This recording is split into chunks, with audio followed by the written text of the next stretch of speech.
नमस्कार मैत्रिणींनो, श्री स्वामी समर्थ. तर स्वामी समर्थ पुण्यतिथीनिमित्त आपण सर्वजण सेवा करणार आहोत. तर कोणी स्वामी चरित्र सारामृत करणार आहे, तर कोणी गुरुचरित्राचं पारायण करणार आहे. तर गुरुचरित्राचं पारायण करायचं असेल तर आपल्याला हे 7 दिवसाचं पारायण 9 एप्रिलपासून सुरू करायचं आहे आणि ते 15 एप्रिलपर्यंत करायचं आहे. 7 दिवसाचं करायचं असतं गुरुचरित्राचं पारायण. आणि कोणी कोणी स्वामीचरित्र सारामृताचे पाठ करणार आहे, तर ते जेवढे करणं शक्य होतील तेवढे करावेत. त्यांनी 7 करावेत, 5 करावेत, जसं ज्यांना शक्य होते तसं. पण जर कोणाला गुरुचरित्रच करायचं असेल, पण त्यांना जर 7 दिवसाचं पारायण होणं शक्य नसेल, तर 3 दिवसाचं पारायण कसं करावं त्यांनी? खरं तर गुरुचरित्र ग्रंथाचं पारायण हे 7 दिवसाचंच करायचं असतं, सप्ताहातच करायचं असतं. पण काही ना काही कारणाने काही अडचणी असेल तर तुम्ही 3 दिवसाचं त्यावेळेस करू शकता. पण 7 दिवसाचं केलेलंच खरं तर खूप छान असतं. पण आता नसेल शक्य, काही खूप अडचणी आहेत किंवा काही ठरवलेले प्रोग्राम आहेत, तिकडं जाणं पण गरजेचं आहे, तर अशा वेळेस तुम्ही 3 दिवसाचं गुरुचरित्राचं पारायण करू शकता. 3 दिवस जर गुरुचरित्र ग्रंथाचं पारायण करायचं असेल तर त्याच्यासाठी काय अटी आहेत, काय नियम आहेत ते पाहूया आपण.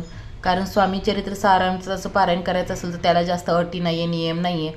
पण गुरुचरित्र ग्रंथासाठी काही अटी आहेत, काही नियम आहेत आणि ते पाळूनच आपल्याला त्याचं पठण करायला हवं. पहिलं तर बघा, जेव्हा आपल्याला 3 दिवसाचं करायचं असो की 7 दिवसाचं करायचं असो, पहिलं तर आपल्याला आदल्या दिवशी आपल्याला मठामध्ये, केंद्रामध्ये जाऊन नारळ खडीसाखर ठेवायची आहे.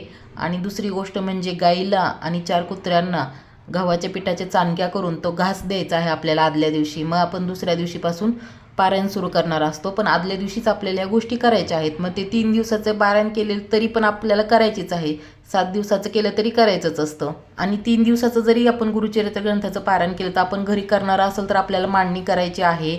आणि चौरंगावरती एका आपल्याला गुरुदेव दत्तांची किंवा स्वामींची मूर्ती असेल तर ती ठेवायची आहे. कलश मांडू शकता आणि आपल्याला हा ग्रंथ ठेवायचा असतो तिथं. आणि वाचून झाला की परत तिथं मांडायचा असतो, जो आपण चौरंग मांडलाय तिथं. तर ती मांडणी करणं आवश्यक आहे आपल्याला घरी करायचं असेल तर. आणि रोज नैवेद्य दाखवणं पण गरजेचं असतं, कारण ग्रंथाला नैवेद्य दाखवायचा असतो. धूप दीप झालं पाहिजे ओवाळून वगैरे. आणि आपल्याला जेव्हा गुरुचरित्राचं पारायण करतो तेव्हा आपल्याला एक माळ स्वामी समर्थ किंवा गुरुदेव दत्त अशी पठण करायची आहे, जप करायचा आहे. आणि दुसरं म्हणजे गायत्री मंत्र 1 माळ करायची आहे. आणि अथर्व शीर्षाचं पठण करायचं आहे रोज हे 3 दिवस. आणि मग आपल्याला गुरुचरित्राचं पारायण करायचं आहे. तुमच्याकडे जो ग्रंथ आहे त्याचं तुम्ही पठण करू शकता. दिंडोरी प्रणीत असेल तर तो करा, किंवा नसेल तर तुम्ही घेऊ शकता. एखाद्या मठात, केंद्रात भेटून जाईल तुम्हाला गुरुचरित्र ग्रंथ. आणि पारायण करायचं असेल तर तुमच्याकडे फोटो किंवा मूर्ती हवी आहे स्वामींची, किंवा गुरुदेव दत्तांची मूर्ती असली तरी चालेल, फोटो असला तरी चालेल, किंवा स्वामी मूर्ती तर प्रत्येकाकडे असतेच. आणि किंवा फोटो असला पाहिजे. जप करण्यासाठी आपल्याला माळ पण हवी आहे. तर ह्या गोष्टी आपल्याकडे नसतील तर आपण आणून घेऊ शकता. आणि तुम्ही कधीही चालू करू शकता. 9 तारखेपासून केलं तरी चालेल. 3 दिवसाचं जरी करायचं असेल, नंतर तुम्हाला काही अडचण असेल तर तुम्ही 9 तारखेपासून करू शकता, त्याच्या अगोदर करू शकता, किंवा नंतरही करू शकता. असं काहीच नाही की कोणत्या दिवशी, तुम्ही कोणत्याही दिवशी चालू करू शकता. देव काही रागवणार नाही या दिवशी केलं त्या दिवशी केलं, सर्व दिवस चांगलेच असतात.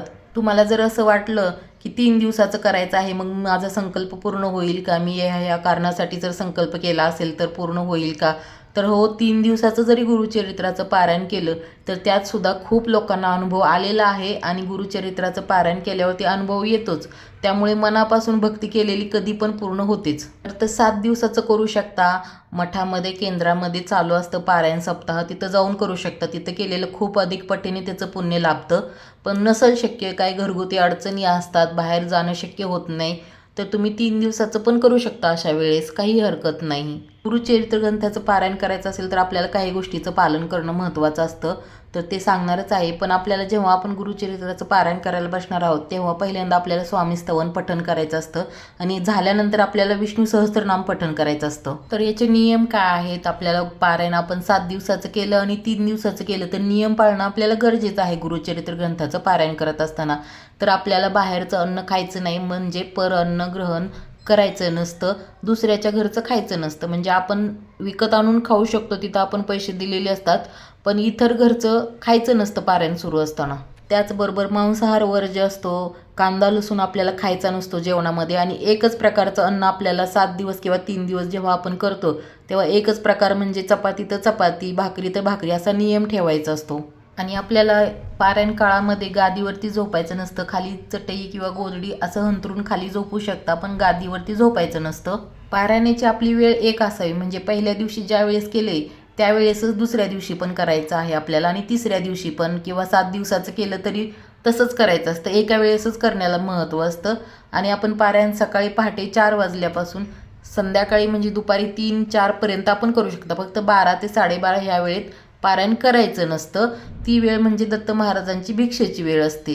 तर आपल्याला नैवेद्य काय, तर रोज आपण जो बनवतो आहे तो नैवेद्य दाखवायचा आहे, पण शेवटच्या दिवशी म्हणजे ज्या दिवशी आपल्या पारायणाची सांगता होणार आहे त्या दिवशी आपल्याला नैवेद्य बनवायचा आहे. तर कोणी पुरणाचा पण बनवू शकता, ज्यांना बनवणे शक्य असेल त्यांनी, किंवा वरण भाताचा नैवेद्य, सर्व नैवेद्यामध्ये वरण भात हे पाहिजेच. मग घेवड्याची भाजी, चपाती, शिरा असं तुम्ही नैवेद्य शेवटच्या दिवशी म्हणजे सांगतेच्या दिवशी, उद्यापनाच्या दिवशी आपण हा नैवेद्य दाखवू शकता. तर हे सगळे नियम पाळूनच आपल्याला गुरुचरित्र ग्रंथाचं पारायण करायचं आहे. आणि आपल्याला नियम पाळून होत असेल तरच करा. मी तर म्हणेन नियम नसेल पाळणं तर उगीच करण्यात काही अर्थ नाही आहे. तर बघा, व्हिडिओत सांगितलेली माहिती तुम्हाला आवडली असेल तर व्हिडिओला लाईक करा, कमेंट करा आणि चॅनलला सबस्क्राईब करा. धन्यवाद.